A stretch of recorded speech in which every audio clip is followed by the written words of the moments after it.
Pernahkah kamu merasa seperti hidup berjalan, tapi kamu sendiri tidak tahu kemana arahnya? Hari demi hari terasa seperti pengulangan yang tak ada akhirnya. Bangun, lelah, sibuk, lalu tidur dengan perasaan belum cukup. Seolah ada sesuatu yang tertinggal, tapi kamu tak tahu apa. Kamu pernah mencoba motivasi, menetapkan tujuan, membaca kutipan semangat, tapi tetap saja terasa kosong. Seakan ada dinding tak kasat mata yang menahanmu, dan semakin keras kamu mendorong, semakin besar tekanan yang kamu rasakan dari dalam. Buku ini bukan tentang mengajarkanmu menjadi versi sempurna dari dirimu, bukan juga tentang menyuruhmu berpikir positif dan berharap semuanya berubah. Ini adalah tentang melihat dengan jujur ke dalam dirimu, bukan untuk menghakimi, tetapi untuk mengenali sesuatu yang selama ini tertutup kabut, bahwa kamu belum benar-benar mengambil alih kemudi hidupmu. Akan ada momen-momen dalam halaman-halaman ini yang mungkin terasa menggugah, mungkin juga menantang, tapi setiap bab ditulis bukan untuk membuatmu merasa salah. Justru sebaliknya, untuk menunjukkan bahwa kamu tidak sendirian dan bahwa ada jalan keluar yang lembut namun nyata dari kelelahan eksistensial yang sering tidak kita bicarakan.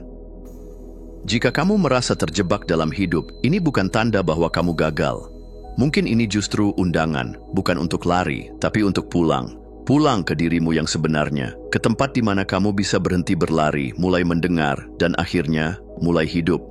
Dengan sadar, dengan kendali, dan dengan kekuatan yang telah lama ada di dalam dirimu. Mari kita mulai perjalanan ini, pelan-pelan, tapi penuh kesadaran.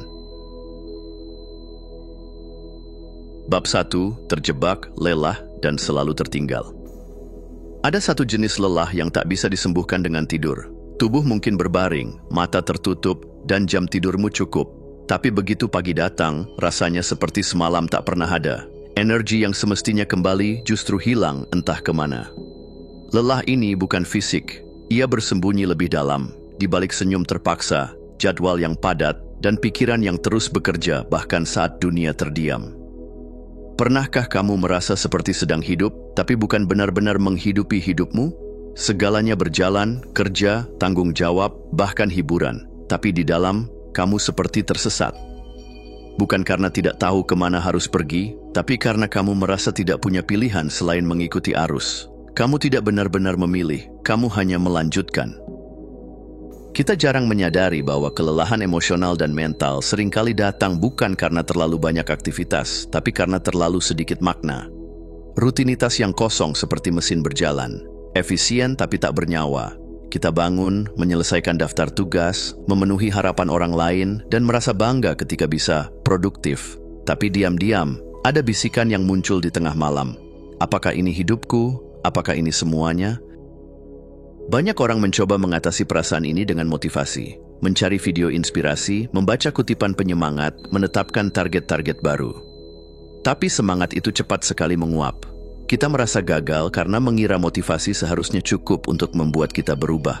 Padahal motivasi hanyalah percikan, bukan bahan bakar utama. Kita tidak perlu lebih banyak motivasi. Yang kita butuhkan adalah kesadaran akan arah. Karena bahkan mobil sport tercepat pun tak akan sampai tujuan jika tidak ada yang duduk di balik kemudi. Dan itulah yang sering terjadi. Kita bergerak cepat, tapi tanpa arah. Kita capek, bukan karena banyaknya tujuan, tapi karena merasa semua ini bukan benar-benar pilihan kita. Salah satu kesalahan terbesar dalam menghadapi perasaan stuck adalah menganggapnya sebagai bukti bahwa ada yang salah dalam diri kita. Bahwa kita rusak, malas, kurang disiplin. Tapi bagaimana jika kebenarannya justru sebaliknya? Apa yang kamu alami bukan karena kamu rusak. Kamu hanya belum mengambil alih kemudi hidupmu. Bayangkan sebuah mobil yang terus berjalan dalam mode autopilot. Mengikuti jalan yang sudah ditentukan tanpa mempertanyakan arah. Ketika kamu merasa tersesat, bukan karena kamu gagal, tapi karena kamu belum memilih jalurmu sendiri. Mengemudi berarti sadar. Sadar atas pikiran, emosi, dan keputusan. Dan sadar tidak selalu nyaman, karena kamu akan mulai melihat di mana selama ini kamu menyerahkan kendali. Tapi itu adalah langkah pertama menuju perubahan yang nyata. Bukan perubahan instan, tapi perubahan yang lahir dari kesadaran, bukan keterpaksaan. Cobalah berhenti sejenak dan bertanya, di bagian mana dari hidupku aku merasa seperti hanya mengikuti arus? Apakah itu pekerjaan yang tidak kamu cintai, tapi tetap kamu jalani karena takut gagal? Hubungan yang membuatmu mengecil, tapi kamu pertahankan karena takut sendirian, atau peran sosial yang terus kamu mainkan karena takut dianggap egois? Kita semua punya titik-titik di mana kita tanpa sadar menyerahkan kemudi. Saat kita mengatakan, aku harus, padahal sebenarnya kita memilih. Saat kita berkata, aku tidak punya pilihan, padahal pilihan itu ada, hanya saja sulit, atau terlalu menakutkan, atau kita terlalu lelah untuk melihatnya. Kendali tidak selalu berarti mengubah segalanya hari ini. Tapi dimulai dari hal kecil, menyadari bahwa aku sedang memilih ini, bukan aku terpaksa menjalani ini. Perbedaan kalimat itu kecil, tapi dampaknya besar. Itu adalah transisi dari pasrah menjadi sadar. Ketika kamu merasa stuck, jangan buru-buru mendorong dirimu lebih keras. Jangan terburu mencari solusi besar. Mulailah dengan mendengar. Dengarkan rasa lelah itu. Dengarkan kebosanan itu. Dengarkan perasaan tertahan yang sering kamu abaikan. Karena di balik semua itu, ada bagian dari dirimu yang sudah terlalu lama menunggu untuk diakui. Kadang, satu-satunya hal yang kita butuhkan bukan perubahan drastis, tapi kesediaan untuk hadir dalam hidup kita sendiri. Hadir untuk bertanya, hadir untuk merasa, dan hadir untuk mengambil satu langkah kecil yang bukan karena harus, tapi karena sadar. Hidup bukan tentang bergerak cepat, hidup adalah tentang bergerak dengan sadar. Dan setiap momen yang kamu pilih untuk hadir adalah momen di mana kamu kembali duduk di kursi pengemudi. Berikut refleksi kecil sebelum melanjutkan. Di bagian mana dari hidupmu kamu merasa seperti hanya menjalani alih-alih mengemudikan? Apakah ada keputusan yang selama ini kamu anggap sebagai kewajiban, tapi sebenarnya adalah pilihan? Apa satu hal kecil yang bisa kamu lakukan hari ini untuk kembali pada kesadaran? Kita akan menjelajahi lebih jauh apa yang membuat kita menyerahkan kendali di bab-bab berikutnya. Tapi untuk sekarang, cukup sadari ini. Kamu tidak terjebak karena kamu lemah, kamu terjebak karena kamu belum tahu bahwa pintunya bisa dibuka dari dalam. Dan hari ini, kamu baru saja mulai memutarnya. Siap untuk melangkah lebih dalam. Mari kita lihat apa saja yang selama ini tersembunyi dalam skrip batin kita yang tak terlihat tapi mengikat. Bab 2. Skrip yang tidak terlihat tapi mengikat. Ada suara di dalam kepala kita yang berbicara setiap hari. Ia tak berwajah tapi akrab. Kadang menyamar sebagai logika, kadang menyamar sebagai suara orang tua, guru, teman, atau bahkan suara kita sendiri. Tapi kalau kita perhatikan baik-baik, seringkali suara itu bukan milik kita, melainkan warisan lama yang kita terima tanpa sadar. Jangan minta terlalu banyak. Hidup memang tidak adil. Kalau kamu terlalu menonjol, orang akan menjauh. Jangan bikin masalah. Jangan kecewakan mereka. Ini bukan hanya kalimat-kalimat biasa. Ini adalah skrip. Sebuah naskah tak tertulis yang diam-diam mengarahkan jalan hidup kita. Kita mematuhi skrip ini tanpa pertanyaan, seolah itu hukum alam. Padahal, skrip itu bisa ditulis ulang. Tapi untuk bisa menulis ulang, kita harus terlebih dahulu menyadari bahwa kita sedang memainkan peran dalam cerita yang bukan kita yang buat. Banyak dari kita tumbuh dalam keluarga atau lingkungan yang punya narasi sendiri tentang hidup. Beberapa dari kita diajarkan untuk tidak terlalu berharap karena takut kecewa. Yang lain diberi pesan bahwa terlalu percaya diri itu sombong. Kita belajar bahwa untuk dicintai kita harus menyesuaikan diri. Kita menenangkan orang lain agar tetap tenang. Kita meredam suara hati sendiri demi menjaga harmoni. Tanpa sadar kita belajar menjadi pemadam konflik. Bukan karena kita ingin, tapi karena itu membuat kita merasa aman. Kita belajar untuk membaca suasana, menghindari konfrontasi, dan memastikan semua orang nyaman, kecuali diri sendiri. Inilah akar dari people pleasing, keinginan untuk disukai, untuk diterima, untuk tidak membuat gelombang. Tapi di balik semua itu, ada rasa kehilangan yang halus, seperti bayangan samar tentang siapa kita seandainya kita tidak terlalu sibuk menyenangkan dunia. Yang mengejutkan, kadang yang paling kita takuti bukan kegagalan, tapi kekuatan diri sendiri. Apa yang akan terjadi jika kita benar-benar bersinar? Bagaimana jika kita membiarkan potensi kita muncul sepenuhnya? Siapa yang akan merasa terancam? Siapa yang akan menjauh? Apakah kita masih bisa dicintai jika kita menjadi versi terbaik dari diri sendiri? Pertanyaan-pertanyaan ini tidak selalu muncul dalam kata-kata, tapi ia terasa dalam bentuk ragu-ragu yang halus. dalam bentuk sabotase kecil, menunda, menyabotase diri, atau meremehkan pencapaian. Kita berpura-pura kecil, padahal di dalam ada api yang siap menyala. Tapi skrip lama berkata, jangan terlalu terang, nanti menyilaukan orang. Langkah pertama adalah menyadari skrip mana yang sedang berjalan. Bukan untuk menyalahkan masa lalu, tapi untuk memahami fondasi tempat kita berdiri. Kita bisa mulai dengan bertanya, apa kalimat yang paling sering muncul saat aku merasa takut mengambil langkah baru? Apakah suara itu mendukungku atau membatasiku? Dari mana aku pertama kali mendengar kalimat itu? Begitu kita sadar, kita mulai melihat betapa seringnya kita hidup dari narasi yang tidak lagi relevan. Dan saat itu terjadi, kita punya pilihan, melanjutkan cerita lama atau mulai menulis yang baru. Skrip batin bukan batu. Ia seperti tulisan di pasir, bisa dihapus, bisa ditulis ulang. Tapi untuk menulis ulang, kita perlu membangun suara baru. Suara yang berasal dari diri sendiri, bukan dari ketakutan atau ekspektasi orang lain. Cobalah latihan sederhana ini. 1. Tulis skrip lama. Misalnya, kalau aku gagal, semua orang akan kecewa. 2. Tantang kebenarannya. Apakah ini selalu benar? Siapa yang mengajarkannya? Apakah masih relevan sekarang? 3. Tulis skrip baru.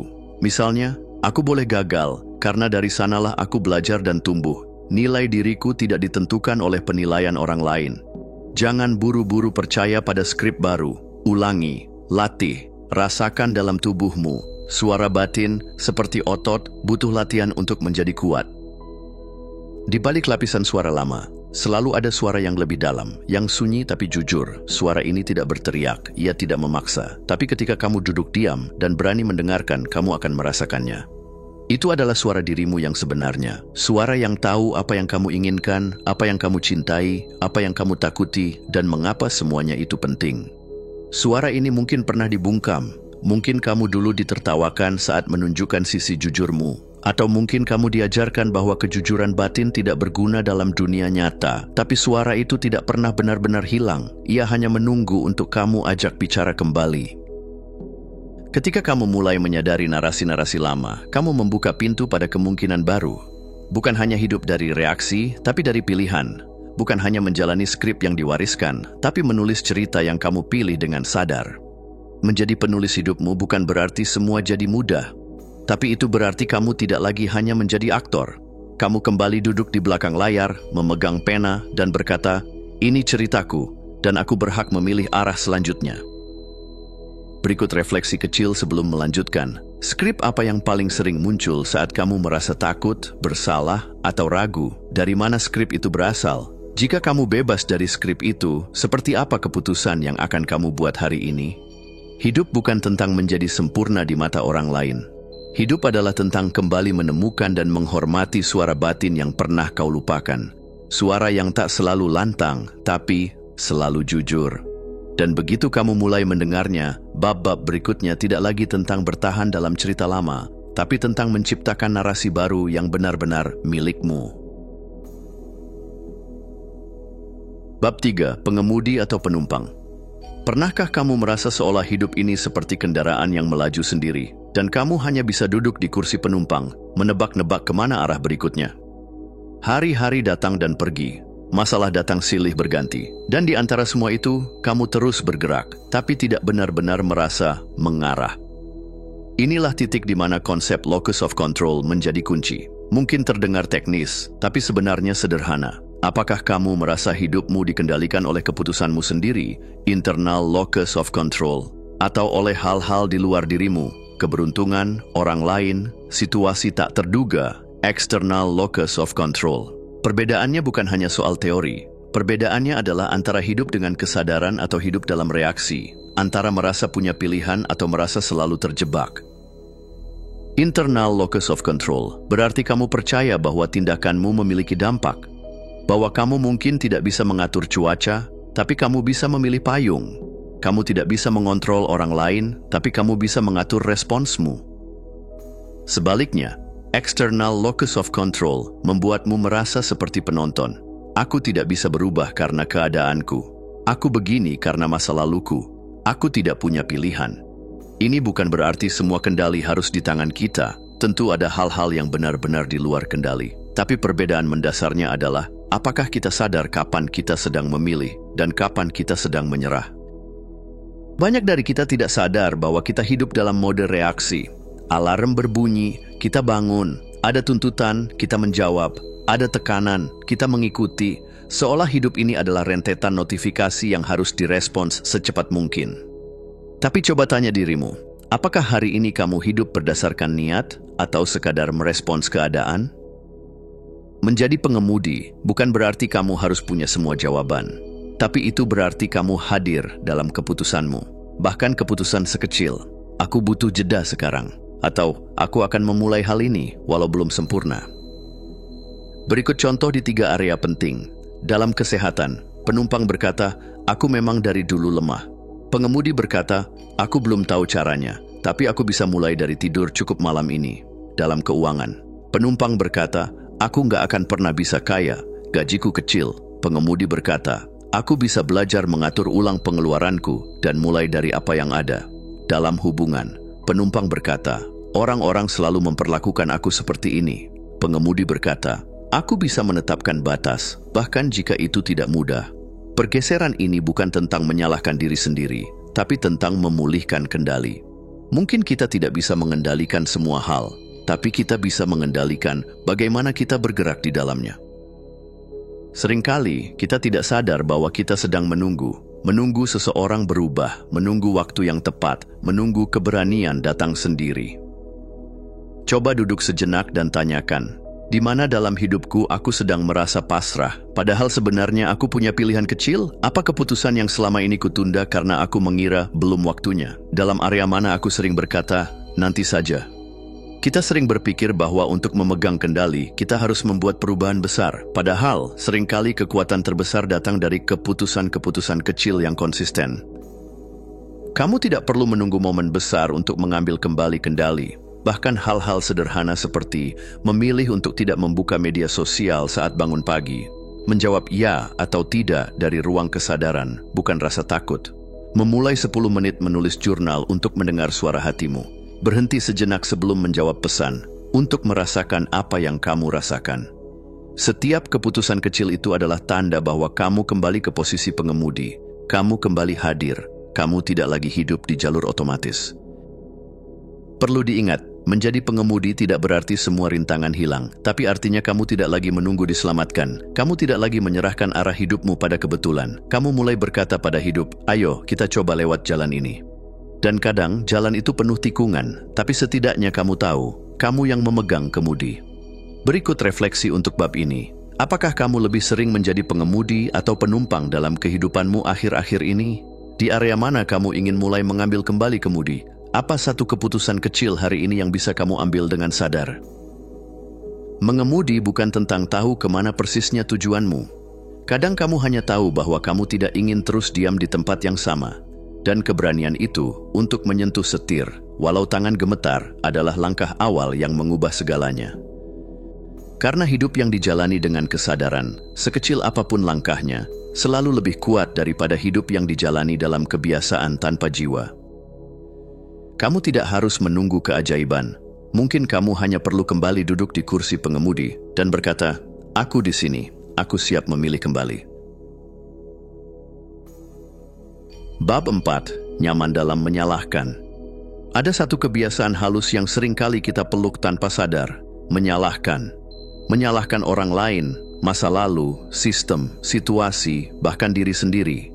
Seolah itu memberi kita pegangan saat dunia terasa kacau.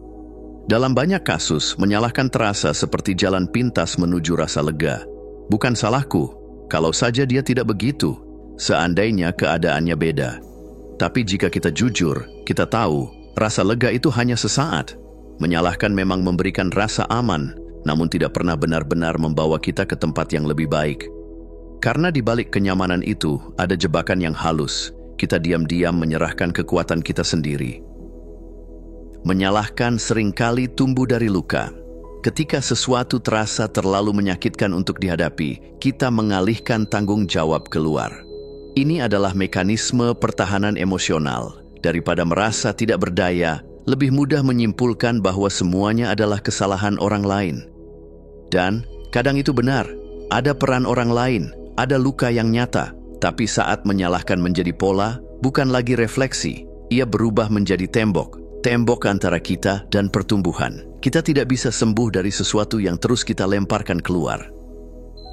Kita semua pernah merasa seperti korban, dan pada titik tertentu dalam hidup, mungkin memang kita adalah korban dari ketidakadilan, pengkhianatan, atau kehilangan yang tidak kita minta. Tapi yang perlu dibedakan adalah perasaan sebagai korban dan identitas sebagai korban. Saat perasaan itu berubah menjadi narasi hidup, aku selalu disakiti, orang lain selalu lebih beruntung, hidup memang berat untukku. Kita mulai hidup dari posisi tidak punya daya. Kita mulai mempercayai bahwa apapun yang terjadi, kita hanya bisa menunggu dunia berubah. Padahal, dengan terus memelihara narasi ini, kita tidak hanya mengurung diri dalam ketidakberdayaan, kita juga menutup pintu bagi perubahan yang mungkin. Setiap kali kita menyalahkan, kita secara tidak sadar mengatakan, "Aku tidak bisa apa-apa." Kita menyerahkan kendali pada hal yang tidak bisa kita ubah, masa lalu, orang lain, bahkan keadaan ekonomi dunia. Dan semakin sering kita melakukannya, semakin jauh kita dari titik di mana kita bisa memilih kembali. Sebaliknya, saat kita mulai mengambil kepemilikan, meski tidak nyaman, ada kekuatan yang lahir. Kita tidak lagi duduk sebagai korban pasif dalam hidup kita. Kita menjadi penulis ulang naskah, bukan hanya pembaca cerita lama. Salah satu alasan kita enggan mengambil tanggung jawab adalah karena kita keliru memaknainya sebagai rasa bersalah. Kita takut mengakui bagian kita karena kita pikir itu artinya kita buruk, gagal, atau rusak. Tapi tanggung jawab bukan tentang menyalahkan diri sendiri. Itu tentang berkata, "Aku tidak bisa mengubah semuanya, tapi aku bisa memilih responsku. Aku bisa belajar, aku bisa mulai dari sini." Tanggung jawab yang sehat tidak menghakimi. Ia memberi ruang untuk tumbuh. Ia berkata, "Aku cukup berharga untuk mulai memegang kendali atas hidupku." Coba praktik refleksi ini, tidak untuk menghakimi diri sendiri, tapi untuk membuka ruang kesadaran. Langkah pertama, sadari pola. Tanyakan, di area mana dalam hidupku aku sering menyalahkan? Siapa atau apa yang paling sering aku jadikan kambing hitam? Langkah kedua, gali di balik reaksi. Apa yang sebenarnya aku hindari dengan menyalahkan? Emosi apa yang muncul jika aku berhenti menyalahkan? Rasa takut, malu, kecewa. Langkah ketiga, temukan titik pilihan. Apa satu hal kecil yang bisa kulakukan untuk mengambil kembali tanggung jawabku? Bagaimana aku bisa merespons situasi ini tanpa harus benar, tanpa harus menang? Mengambil kepemilikan bukan berarti kamu harus melakukan semuanya sendiri. Ini bukan ajakan untuk keras pada diri sendiri. Ini adalah ajakan untuk menyadari kamu punya kekuatan untuk memilih, untuk merespons, untuk memulai ulang. Bahkan jika orang lain tetap tak berubah, bahkan jika masa lalu tak bisa dikembalikan, kamu tetap bisa berubah. Dan perubahan itulah yang membuka ruang baru. Ruang untuk bernapas, untuk tumbuh, dan untuk mencintai diri sendiri, tanpa harus bergantung pada validasi atau pengakuan orang lain. Menyalahkan membuat kita merasa aman, karena kita tidak perlu bergerak. Tapi di balik gerbang kenyamanan itu, seringkali hanya ada stagnasi. Sementara mengambil tanggung jawab memang menakutkan, namun ia membuka jalan menuju kebebasan. Karena pada akhirnya, bukan tentang siapa yang salah, tapi tentang siapa yang siap berkata, "Cukup, aku ingin hidupku bergerak lagi, dan aku akan mulai dari tempat aku berdiri sekarang." Bab 5. Ilusi tidak punya pilihan. Ada satu bentuk keputusasaan yang tidak datang dari pukulan besar kehidupan, melainkan dari tetesan kecil yang terus-menerus. Ketika kita merasa bahwa tidak ada lagi yang bisa kita lakukan. Ketika suara dalam diri berkata, "Ya sudahlah, memang beginilah hidupku." Inilah yang disebut sebagai learned helplessness. Sebuah kondisi di mana kita berhenti mencari pintu keluar karena terlalu sering merasa buntu. Bukan karena pintunya tak ada, tapi karena kita sudah lelah mencoba. Konsep ini berasal dari eksperimen psikologi klasik. Seekor anjing yang ditempatkan dalam situasi menyakitkan tanpa jalan keluar, pada akhirnya akan berhenti berusaha, bahkan ketika pintu sudah dibuka. Ia sudah belajar bahwa upaya tidak menghasilkan apa-apa, jadi ia menyerah. Bukan karena tidak bisa, tapi karena tidak percaya bahwa ia bisa. Begitu juga manusia. Ketika berkali-kali usaha kita tidak dihargai, suara kita diabaikan, keputusan kita ditentang, atau mimpi kita ditertawakan, kita pun mulai percaya bahwa mungkin kita memang tidak punya pilihan. kita mulai menjalani hidup dengan pola lama, menekan hasrat sendiri, menyesuaikan diri berlebihan, dan berperan sebagai penurut yang aman hanya agar tidak menimbulkan konflik. Yang menarik adalah, pilihan itu tidak pernah sepenuhnya hilang. Hanya saja, ketika kita terbiasa mematikan suara sendiri, kita mulai kehilangan kepekaan untuk melihatnya. Kita berhenti bertanya, apa yang aku inginkan, dan menggantinya dengan apa yang diharapkan dariku. Mungkin kamu tetap datang ke pekerjaan yang menguras jiwa, tetap mengiyakan permintaan yang melewati batas, tetap menjaga hubungan yang penuh ketidakseimbangan, bukan karena tidak tahu bahwa ini menyakitkan, tapi karena kamu merasa tidak punya pilihan lain. Padahal, selalu ada pilihan. Mungkin tidak selalu besar, tidak selalu drastis, tapi selalu ada celah, sebuah keputusan kecil yang bisa menggeser arahmu 1 derajat hari ini. Banyak dari kita dibesarkan dengan pesan halus, jangan bikin orang lain kecewa. Kita belajar bahwa menjadi anak baik adalah memastikan semua orang senang, nyaman, dan tidak terganggu. Dari kecil kita menjadi penjaga emosi keluarga, peredam konflik, pengalah yang dihargai karena tidak menyulitkan siapapun. Tapi harga dari peran ini mahal. Kita jadi lupa caranya berkata tidak. Kita takut dikira egois jika menetapkan batas. Dan akhirnya kita mengorbankan diri sendiri, perlahan, senyap, dan konsisten. Yang perlu diingat, meninggalkan peran ini bukan berarti kamu menjadi jahat. Itu berarti kamu sedang belajar menjadi utuh. Belajar bahwa menyenangkan semua orang adalah ilusi, dan bahwa menyelamatkan diri sendiri bukan tindakan egois, tapi bentuk kejujuran terdalam. Untuk keluar dari ilusi tidak punya pilihan, kita perlu melatih satu hal, kesadaran. Bukan kesadaran besar yang butuh meditasi 10 jam, tapi kepekaan kecil di momen-momen sehari-hari. Coba praktikkan ini. Saat merasa kewalahan, tanya, apa satu hal kecil yang bisa aku ubah dari cara aku merespons ini? Saat akan berkata iya, tanya, apakah aku benar-benar ingin melakukan ini, atau hanya takut mengecewakan? Saat merasa terjebak, tanya, kalau ada satu opsi lagi yang belum kulihat, kira-kira seperti apa bentuknya? Kesadaran ini tidak selalu mengubah hidup dalam sehari, tapi ia membuka jendela kecil, dan jendela itu bisa membawa angin segar ke dalam ruang yang selama ini pengap. Untuk membantu menemukan kembali kekuatan memilih, berikut adalah Choice Finder, alat sederhana yang bisa kamu gunakan kapanpun kamu merasa stuck. 1. Identifikasi zona lumpuh. Tanya dirimu, dalam area hidupku yang mana aku merasa tidak berdaya saat ini? Contoh, pekerjaanku, relasiku, caraku memperlakukan tubuhku. 2. Pisahkan fakta dari narasi. Tulis, apa yang benar-benar fakta dan mana yang hanya cerita yang kubuat di kepalaku. Misalnya, aku tidak bisa keluar dari pekerjaan ini. Adalah narasi. Faktanya mungkin, aku takut kehilangan penghasilan dan belum eksplorasi opsi lain. 3. Cari celah kecil. Tanya, jika aku bisa melakukan satu perubahan 1% minggu ini, apa itu?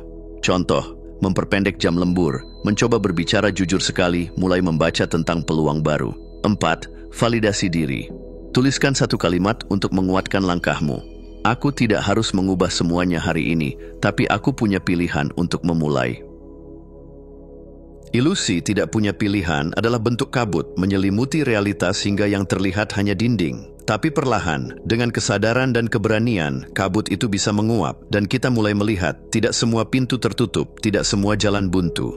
Kamu mungkin tidak bisa langsung mengubah seluruh hidupmu, tapi kamu bisa mulai memilih. Dan satu pilihan yang datang dari tempat sadar, bukan takut atau tuntutan, adalah benih dari hidup yang lebih autentik. Jadi jika hari ini kamu merasa tidak punya pilihan, mungkin bukan karena pintunya tidak ada, tapi karena kamu belum sempat melihat kembali ke dalam dan bertanya, apa yang sebenarnya masih bisa kupilih hari ini, walau sekecil apapun itu, dan dari sanalah kebebasanmu akan mulai tumbuh. Bab 6. Apa yang bisa kamu kontrol? Ada satu pertanyaan sederhana yang sering menjadi kunci ketenangan. Apakah ini di bawah kendaliku? Pertanyaan ini mungkin terdengar biasa saja, tapi jawabannya bisa mengubah cara kita menghadapi hidup. Karena terlalu sering, kita memikul beban yang bukan milik kita. Kita mencoba mengatur perasaan orang lain, memastikan segala sesuatu berjalan sempurna, dan merasa gagal jika dunia tidak sesuai harapan kita. Tapi ada kebebasan luar biasa yang muncul ketika kita mulai memilah antara apa yang bisa ku kendalikan, apa yang hanya bisa kuupayakan, dan apa yang perlu kulepaskan. Mengendalikan bukan berarti mengontrol segalanya. Kendali yang sehat lahir dari kesadaran akan tanggung jawab diri. Kita bisa memilih sikap, respons, usaha, dan kata-kata kita. Tapi ketika kita mulai merasa perlu mengatur segalanya, orang lain, hasil, waktu, opini, bahkan emosi mereka, kita sedang memasuki wilayah kontrol yang melelahkan. Contoh kecilnya adalah ketika kita merasa harus membuat semua orang senang. Kita mengedit diri, menebak-nebak reaksi mereka, bahkan menahan kejujuran demi menjaga keharmonisan semu. Atau ketika kita menyalahkan diri sendiri karena orang lain kecewa, padahal kita sudah berbuat yang terbaik. Disitulah letaknya jebakan. Kita mulai mengikat ketenangan kita pada sesuatu yang tidak bisa kita jangkau. Salah satu cara paling sederhana untuk keluar dari belitan ini adalah dengan membuat circle of control atau lingkaran kendali. Ambil kertas dan gambar dua lingkaran. Lingkaran dalam, hal-hal yang bisa kamu kendalikan langsung. Lingkaran luar, hal-hal yang bisa kamu pengaruhi tapi tidak sepenuhnya kamu tentukan. Contoh lingkaran dalam, sikapmu hari ini, apa yang kamu makan, bagaimana kamu berbicara, upaya yang kamu lakukan, batas yang kamu tetapkan. Contoh lingkaran luar, reaksi orang lain, perubahan cuaca, situasi ekonomi, opini keluarga, pilihan hidup pasangan. Latihan ini membantu kita memilah beban mental. Saat ada sesuatu yang membuat resah, tanyakan, apakah ini masuk ke lingkaran dalam atau luar? Jika itu ada di luar, tugasmu bukan mengontrol, tapi menerima dan mengatur cara meresponsnya. Banyak dari kita diajarkan bahwa mencintai berarti mengorbankan diri, bahwa jadi orang baik berarti selalu tersedia, tapi kebaikan tanpa batasan seringkali menjadi akar dari kelelahan emosional. Batasan bukan tembok, ia adalah pagar yang sehat. Ia berkata, aku mencintaimu, tapi aku juga menghargai diriku. Ia mengajarkan orang lain bagaimana cara memperlakukan kita dan mengingatkan kita sendiri bahwa kita berhak atas ruang dan waktu untuk pulih, bertumbuh, dan bernapas. Contoh batasan sehat, tidak membalas pesan kerja di luar jam kerja, menolak ajakan tanpa rasa bersalah, berkata jujur tentang apa yang bisa dan tidak bisa kamu berikan. Menetapkan batas bukan tindakan dingin, justru di sanalah letak kehangatan yang sejati, saat kamu bisa hadir dengan utuh, bukan dengan setengah hati yang dipenuhi penyesalan. Banyak yang mengira detachment berarti dingin atau tidak peduli, padahal makna terdalamnya adalah kebebasan emosional. Detachment bukan berarti kita berhenti mencintai, tapi kita berhenti melekatkan identitas dan kebahagiaan kita pada hasil yang di luar kendali. Kamu bisa mencintai seseorang tanpa merasa bertanggung jawab atas kebahagiaannya. Kamu bisa bekerja keras tanpa mengikat harga dirimu pada hasil akhirnya. Kamu bisa hadir penuh tanpa merasa harus memperbaiki semua yang rusak. Detachment adalah ruang di mana cinta tumbuh tanpa beban, di mana kita tidak lagi bergantung pada validasi luar untuk merasa cukup. Dan dari ruang inilah muncul relasi yang lebih jernih dengan diri sendiri dan dengan orang lain. Salah satu kebohongan paling halus yang kita percayai adalah bahwa kita harus bisa menjadi segalanya untuk semua orang. Harus kuat, harus sabar, harus mengerti, harus ada setiap saat. Tapi tubuh kita lelah, jiwa kita menjerit, dan dalam keheningan kita tahu, ini tidak berkelanjutan. Melepaskan keharusan menjadi segalanya bukan berarti menyerah. Itu berarti memilih untuk menjadi cukup. Menjadi manusia yang tidak sempurna, tapi hadir dengan jujur. Menjadi seseorang yang terkadang berkata tidak bisa dengan lembut dan tahu bahwa itu tidak membuatnya kurang berarti. Kita bukan Tuhan, kita bukan pahlawan, kita adalah manusia yang punya batas. Dan saat kita menerima batas itu, kita pun menemukan bentuk kekuatan yang baru. Kekuatan untuk hidup dengan lebih ringan, lebih tulus, dan lebih damai. Hidup bukan soal mengendalikan segalanya, tapi soal belajar menari di antara kendali dan penyerahan. Menyadari kapan kita harus bertindak, kapan kita perlu bersabar, dan kapan kita cukup melepaskan. Ada ketenangan yang luar biasa saat kita berhenti berperang dengan hal-hal yang tidak bisa kita ubah. Dan ada kekuatan sejati saat kita mulai bertanggung jawab penuh atas apa yang bisa kita pilih. Jadi lain kali saat hatimu gelisah, tanyakan dengan lembut. Apa yang bisa ku kendalikan saat ini? Apa yang perlu ku lepaskan? Dan apa yang cukup agar aku bisa bernapas kembali? Dari pertanyaan sederhana itulah, hadir jalan pulang menuju diri sendiri. Bab 7. Kemenangan kecil, identitas besar. Sering kita melihat seseorang yang tampak percaya diri dan bertanya-tanya, apa rahasianya? seolah-olah kepercayaan diri adalah warisan, hadiah dari langit, atau hasil keberuntungan. Padahal kenyataannya jauh lebih sederhana dan lebih membumi. Kepercayaan diri bukan sesuatu yang dimiliki, melainkan sesuatu yang dibangun. Bukan dari momen besar yang gemilang, tapi dari keberanian kecil yang terus-menerus dilakukan dalam diam. Kita terlalu sering menunggu, percaya diri dulu, baru bergerak. Kita berpikir, nanti kalau aku udah yakin, aku akan mulai. Padahal logikanya terbalik. Aksi kecil dulu, lalu perasaan percaya diri akan menyusul. Percaya diri bukan perasaan yang datang dari luar, tapi hasil dari pengalaman berulang di mana kita membuktikan pada diri sendiri bahwa aku bisa, aku sanggup, aku tidak harus sempurna untuk mulai. Misalnya, ketika kamu mulai bicara jujur dalam hubungan meskipun takut ditolak. Ketika kamu bangun pagi dan olahraga meski tidak ada yang melihat. Ketika kamu mengirim karya meski takut dikritik. Kemenangan-kemenangan kecil seperti ini membentuk pondasi yang lebih kuat dari pujian siapapun. Kamu tahu kamu bisa diandalkan oleh dirimu sendiri. Apa satu janji kecil yang bisa kamu tepati hari ini? Bukan janji besar atau mimpi langit ketujuh, tapi janji sederhana yang kamu tahu bisa kamu jalani. Contoh, tidur tepat waktu, berhenti scroll media sosial 1 jam sebelum tidur, berkata jujur dalam satu percakapan penting, atau menyelesaikan satu hal yang kamu tunda-tunda. Inilah yang disebut standar integritas minimum, batas dasar di mana kamu mulai membentuk identitas baru. Setiap kali kamu menepati janji kecil pada diri sendiri, kamu sedang menyusun narasi baru. Aku adalah orang yang bisa dipercaya. Dan dari sanalah, kepercayaan diri tidak hanya tumbuh, tapi menjadi bagian dari identitasmu. Untuk membuktikan bahwa kepercayaan diri bisa dibangun, mari kita mulai dengan tantangan 7 hari. Setiap hari, kamu akan mengambil satu tindakan kecil yang mengarah pada pemulihan jati dirimu, tindakan yang mengingatkanmu siapa kamu di balik keraguan dan kebisingan dunia. Hari pertama, tuliskan satu bagian dari dirimu yang selama ini kamu sembunyikan. Hari kedua, ucapkan satu kebenaran kecil yang selama ini kamu tahan. Hari ketiga, lakukan satu hal yang kamu tunda karena takut tidak sempurna. Hari keempat, tolak sesuatu yang tidak sejalan dengan nilai hidupmu. Hari kelima, rayakan satu pencapaian kecil yang biasanya kamu anggap remeh. Hari keenam, lakukan sesuatu untuk dirimu sendiri tanpa merasa bersalah. Hari ketujuh, tulis surat untuk dirimu 6 bulan dari sekarang. Siapa kamu jika kamu terus memilih keberanian kecil setiap hari? Tidak perlu sempurna, tidak perlu besar. Yang penting, konsisten. Setiap hari adalah satu batu bata baru dalam pondasi identitas yang kamu bangun sendiri.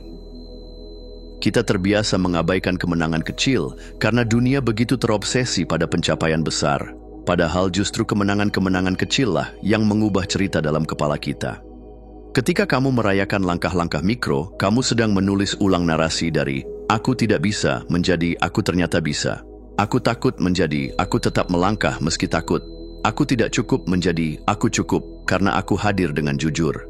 Maka belajarlah untuk menyadari dan menghargai keberanian kecilmu sendiri. Berterima kasihlah pada dirimu yang tetap berjalan meski pelan, karena tidak ada identitas yang kuat tanpa pondasi dari aksi-aksi kecil yang setia. Akhirnya, kepercayaan diri sejati tidak datang dari bagaimana orang lain melihat kita, tapi dari bagaimana kita melihat diri kita sendiri. Dan itu dimulai dari satu hal yang sederhana tapi sangat kuat, komitmen harian terhadap kebenaran pribadi. Apa kebenaranmu hari ini? Bahwa kamu lelah dan butuh istirahat, katakan dan beri ruang. Bahwa kamu ingin mencoba, walau takut gagal, coba juga. Bahwa kamu tidak ingin lagi menyenangkan semua orang, ambil jarak. Bahwa kamu layak didengar, suarakan. Semakin kamu hidup sejalan dengan kebenaran batinmu, semakin kuat fondasi kepercayaan diri yang kamu bangun. Kamu tidak lagi hidup untuk membuktikan sesuatu kepada dunia, tapi untuk menghidupi sesuatu yang benar dalam dirimu. Identitas bukan sesuatu yang datang dari luar. Ia bukan gelar, bukan opini orang, bukan prestasi yang kamu tempel di bio. Identitas adalah hasil dari pilihan-pilihan kecil yang kamu ulangi setiap hari. Dan kabar baiknya, kamu bisa mulai dari mana saja, bahkan dari hari ini. Jadi, jangan tunggu jadi percaya diri untuk melangkah.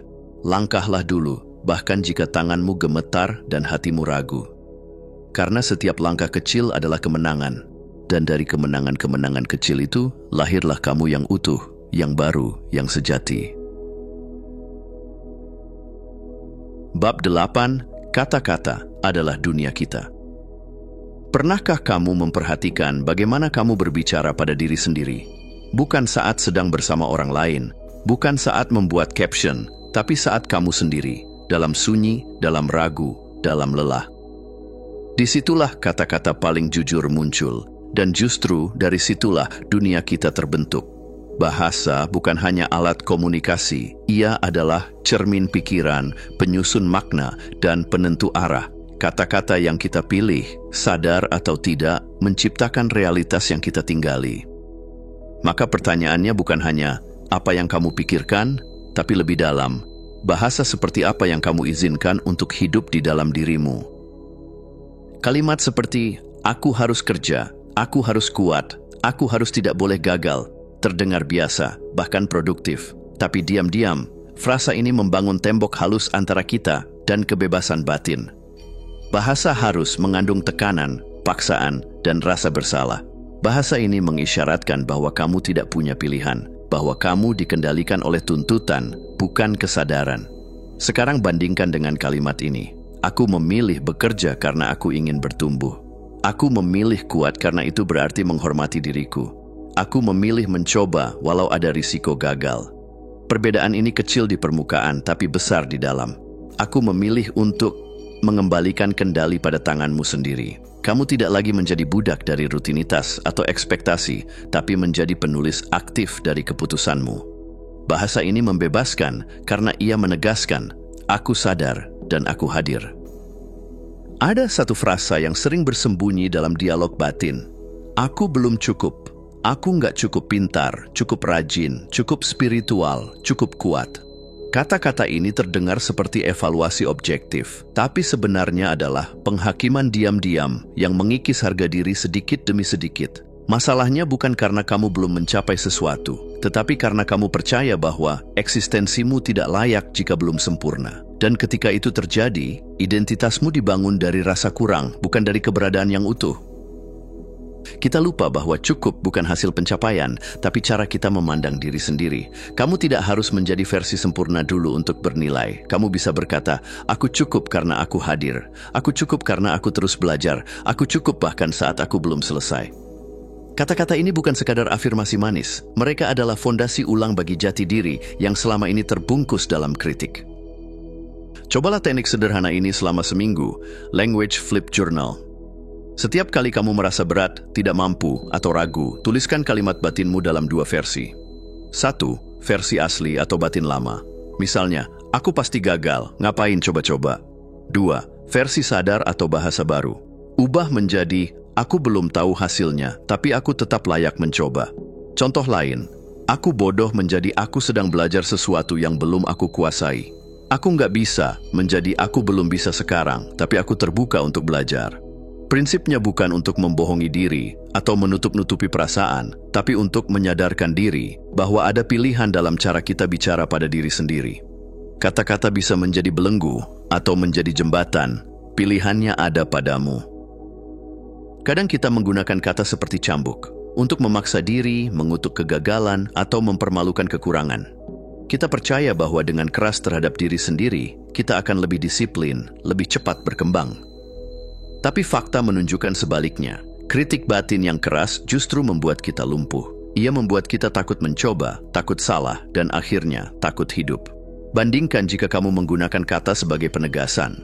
Alih-alih berkata, aku payah karena nggak konsisten. Kamu bisa berkata, aku sedang belajar mencintai proses, bukan perfeksinya. Atau, dari aku selalu gagal menjadi, aku masih mencari pola yang paling cocok untukku. Kata-kata yang lembut bukan tanda kelemahan. Ia adalah bentuk kasih sayang dan penghargaan terhadap dirimu yang tetap bertahan, belajar, dan bertumbuh. Penegasan membangun, penghukuman merobohkan. Menulis bukan hanya soal mencatat, ia adalah praktik menyusun ulang dunia batin. Coba luangkan waktu untuk menulis ulang narasi hidupmu dari lensa pengakuan, bukan penyesalan. Tanyakan, bagian mana dari hidupku yang selama ini aku nilai dengan keras? Bisakah aku melihatnya sebagai bagian dari keberanian, bukan kegagalan? Apa yang sebenarnya ingin aku akui tentang diriku, tapi selalu aku sembunyikan? Contoh narasi ulang, dari aku lemah karena pernah depresi menjadi aku kuat karena tetap hidup di tengah badai. Dari aku gagal karena keluar dari pekerjaan itu, menjadi aku berani meninggalkan yang tidak lagi sejalan. Dari aku terlalu emosional menjadi aku punya kepekaan yang membuatku lebih peka terhadap kehidupan. Narasi ini bukan manipulasi perasaan. Ia adalah cara untuk mengembalikan makna pada pengalaman hidup kita. Saat kamu menulis dengan jujur dan penuh pengakuan, kamu sedang merangkai ulang dunia yang lebih ramah dari dalam ke luar. Akhirnya kita kembali pada satu kebenaran yang halus tapi mendalam. Kata-kata yang kita izinkan tumbuh di dalam akan menentukan dunia yang kita huni di luar. Maka berhati-hatilah, bukan dengan dunia luar dulu, tapi dengan kata-kata yang kamu bisikkan pada diri sendiri. Gunakan bahasa yang penuh kehadiran. Pilih kalimat yang menumbuhkan, bukan menjatuhkan. Beri dirimu ruang untuk gagal, belajar, dan bangkit, tanpa harus menjadi sempurna. Karena saat kamu mulai berbicara pada dirimu dengan kelembutan yang jujur, dunia pun akan mulai mendengarkanmu dengan cara yang baru. Bab 9. Merangkul emosi tanpa terjebak. Kita tumbuh dalam dunia yang mengajarkan bahwa perasaan itu seperti tamu yang harus dipilih. Senang boleh masuk, marah jangan, takut diusir, sedih disembunyikan. Padahal, emosi bukan tamu yang datang untuk mengacau. Mereka adalah utusan, mengabarkan sesuatu yang sedang terjadi di dalam dirimu. Sesuatu yang mungkin tidak bisa dijelaskan dengan logika. Namun seringkali, karena terbiasa memandang emosi sebagai masalah, kita memilih untuk menolaknya, menahannya, atau melarikan diri darinya. Dan ironisnya, itulah yang justru membuat kita terjebak. Bayangkan kamu memegang bola di dalam air. Semakin kamu menekannya ke bawah, semakin besar tenaga yang dibutuhkan. Dan ketika kamu lelah, bola itu akan muncul kembali ke permukaan dengan dorongan yang lebih kuat. Begitu pula dengan emosi. Menekan emosi tidak membuatnya hilang. Ia hanya menyimpan ledakan untuk waktu yang lain. Mungkin di tempat yang salah kepada orang yang tidak bersalah, atau dalam bentuk yang lebih menyakitkan, kecemasan, kelelahan kronis, bahkan kehilangan arah. Memiliki emosi artinya, aku mengizinkan rasa ini ada di sini, tapi aku tidak dikendalikan olehnya. Ini bukan soal membiarkan emosi mengendalikan keputusan, tapi memberi ruang agar emosi tidak perlu berteriak hanya untuk didengarkan. Untuk membangun hubungan yang sehat dengan emosi, kita butuh jeda. Bukan untuk menunda, tapi untuk menyadari. Teknik sederhana ini bisa membantumu. 1. Feel atau rasakan. Jangan buru-buru menilai atau menghakimi perasaanmu. Rasakan saja. Apakah itu marah, takut, sedih, iri, rindu? Berikan nama pada emosi itu. Saat kamu memberinya nama, kamu mulai memilikinya, bukan sebaliknya. 2. Pause atau jeda. Ambil napas, 1 kali, 2 kali, lalu tanya diri sendiri, apa yang sebenarnya aku butuhkan saat ini? Jeda adalah jembatan antara reaksi otomatis dan pilihan sadar. 3. Choose atau pilih. Dari tempat kesadaran itu, baru kamu memilih, apakah aku akan membalas, diam dulu, bicara jujur, atau berjalan menjauh. Kamu tidak harus sempurna, kamu hanya perlu sadar bahwa kamu punya pilihan. Teknik ini sederhana, tapi begitu dilatih, ia menjadi kekuatan yang tak terlihat. Kemerdekaan batin untuk tidak dikendalikan oleh badai emosi. Setiap emosi membawa pesan, terutama yang tidak nyaman. Marah bisa berarti batasmu dilanggar. Takut bisa berarti ada sesuatu yang penting bagimu. Sedih bisa berarti kamu sedang kehilangan sesuatu yang berarti. Daripada buru-buru membuangnya, cobalah tanya, apa yang emosi ini coba katakan padaku? Apa kebutuhan atau nilai yang sedang disentuh oleh rasa ini? Kadang kita marah bukan karena orang lain salah, tapi karena kita tidak berkata jujur sejak awal. Kadang kita cemburu bukan karena ingin apa yang dimiliki orang lain, tapi karena kita sendiri menolak potensi dalam diri. Emosi yang tidak nyaman bukan musuh, mereka adalah kompas, dan hanya mereka yang berani merasa yang bisa membaca arah sebenarnya. Banyak orang takut merasa karena berpikir jika mereka membuka pintu emosi, mereka akan tenggelam di dalamnya. Padahal kamu bukan emosi itu. Kamu adalah wadah yang mampu menampungnya. Kuncinya adalah ini. Merasa bukan berarti larut. Kamu bisa sedih dan tetap bernapas. Kamu bisa kecewa dan tetap memilih untuk hadir. Kamu bisa takut dan tetap melangkah pelan-pelan. Perasaan adalah arus. Kamu tidak harus menolaknya. Cukup berdiri dengan kaki yang stabil dan biarkan ia mengalir melaluimu. Semakin kamu melatih ini, kamu akan terkejut. Ternyata kamu jauh lebih kuat dari yang kamu kira. Ketahanan emosional bukan berarti tidak pernah menangis, tidak pernah kecewa, atau selalu bahagia. Ketahanan sejati adalah kemampuan untuk tetap utuh meski retak sesaat. Kesadaran adalah pondasinya. Ketika kamu menyadari apa yang kamu rasakan, tanpa menghakimi, kamu menciptakan jarak yang sehat antara aku dan emosiku. Dari tempat itu, kamu bisa mulai menyadari pola emosi berulang dan mengubahnya secara sadar. Menyediakan waktu untuk merawat luka emosional, bukan menyapu mereka ke bawah karpet kesibukan. Belajar memeluk rasa-rasa yang belum sempat dimengerti, daripada melawannya dalam diam. Dan perlahan, kamu tidak lagi takut merasa. Kamu tahu, apapun yang datang, kamu punya ruang di dalam untuk menerimanya.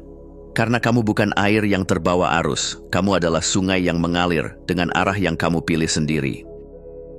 Kita terlalu sering berpikir bahwa hidup yang sehat adalah hidup yang tenang sepanjang waktu, tapi itu mitos. Hidup yang sehat adalah hidup yang mengizinkan semua rasa hadir tanpa menenggelamkan identitasmu. Ketika kamu mulai mengizinkan dirimu merasa, kamu mulai menyembuhkan. Ketika kamu memberi nama pada rasa, kamu mulai mengambil kembali kendali. Dan ketika kamu berdiri di tengah badai, tidak untuk melawan atau lari, tapi untuk melihat, merasakan, dan memilih dengan sadar, disitulah kamu menemukan ketangguhan batin yang tidak bisa diberikan oleh siapapun selain dirimu sendiri. Karena merangkul emosi bukan kelemahan, itu adalah bentuk tertinggi dari kekuatan yang lembut. Bab 10. Kuasa dalam hubungan.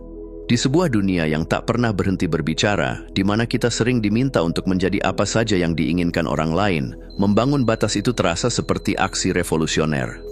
Bukan karena membatasi orang lain, tapi karena memberi ruang bagi dirimu sendiri, tanpa rasa bersalah yang membebani. Bayangkan seseorang yang selalu bilang iya saat hatinya berkata tidak. Seseorang yang terus berusaha menyenangkan orang lain, demi diterima, dicintai, atau sekadar menghindari konflik. Ini bukan cuma soal sikap baik hati yang berlebihan. Ini adalah bentuk kontrol terselubung. Bagaimana bisa? Ketika kamu mengorbankan kejujuran dan kebutuhanmu demi memenuhi ekspektasi orang lain, sebenarnya kamu menyerahkan kekuasaan atas dirimu. Orang lain tanpa sadar menjadi pengemudi hidupmu. Padahal kamulah pengemudi sejati yang harus menentukan arah dan kecepatan perjalanan. People pleasing adalah jebakan manis yang membuat kita merasa aman, tapi justru menjebak kita dalam lingkaran kehilangan diri. Kata batasan seringkali disalah tafsirkan. Banyak yang merasa membangun batas itu berarti menjadi dingin, egois, atau memutuskan hubungan. Padahal batasan itu bukan tembok yang menutup, tapi pagar yang menjaga tamanmu tetap indah dan aman. Batas yang sehat membantumu mengatakan, ini aku dengan semua yang aku punya, dan ini yang aku bisa atau tidak bisa lakukan. Batas itu mengajarkan orang lain cara memperlakukanmu dengan hormat. Dan yang terpenting, batas itu adalah cara paling dalam merawat diri. Ketika kamu membangun batas, kamu tidak menolak orang lain. Kamu hanya menjaga agar hubungan tetap jernih dan penuh rasa saling menghargai. Sama seperti kita punya skrip internal yang mengikat dan melemahkan, bab 2, kita juga bisa menulis ulang skrip batasan. Mulailah dari mengenali apa yang membuatmu merasa tidak nyaman. Kapan kamu merasa terlalu banyak memberi sampai lupa diri? Apa nilai dan kebutuhan yang harus kamu lindungi? Lalu tuliskan batasan itu dalam kata-kata yang tegas tapi lembut, seperti, aku perlu waktu untuk diriku sendiri setiap hari agar bisa tetap sehat. Aku menghargai pendapatmu, tapi aku juga berhak membuat keputusan sendiri. Batasan bukan soal menyakiti, tapi soal menyampaikan kebutuhan dengan cara yang jelas dan hormat. Ketika batasan belum dibangun, hubungan seringkali berjalan di jalur reaktif. Dia marah, aku diam. Aku kesal, tapi takut bicara. Atau aku selalu menuruti supaya damai.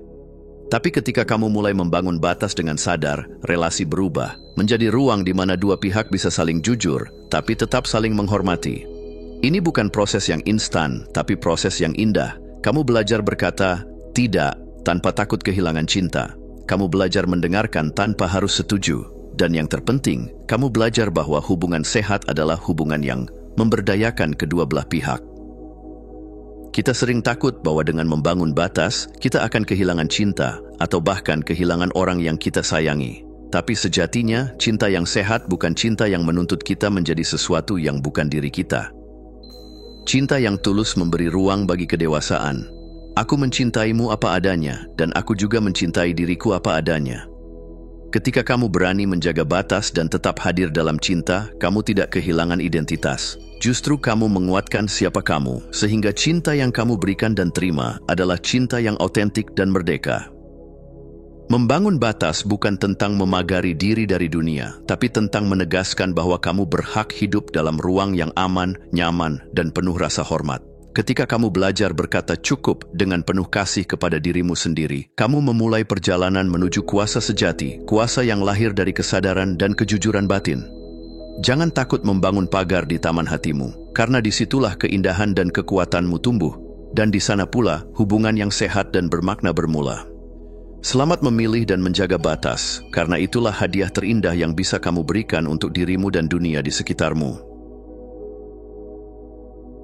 Kesimpulan, dalam setiap perjalanan hidup, terjebak bukanlah akhir dari cerita, melainkan sebuah panggilan lembut untuk bangkit dan memilih kembali arah kita. Ketika kamu mulai mengenali siklus yang mengulang, mendengarkan suara batin yang selama ini terbungkam, dan berani mengambil peran sebagai pengemudi sejati dalam hidupmu, segalanya mulai berubah.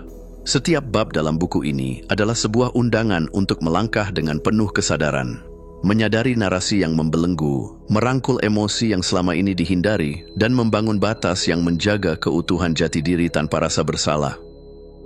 Perjalanan ini bukan tentang sempurna, tapi tentang keberanian untuk menjadi nyata dengan segala ketidaksempurnaan dan keunikan yang kamu miliki.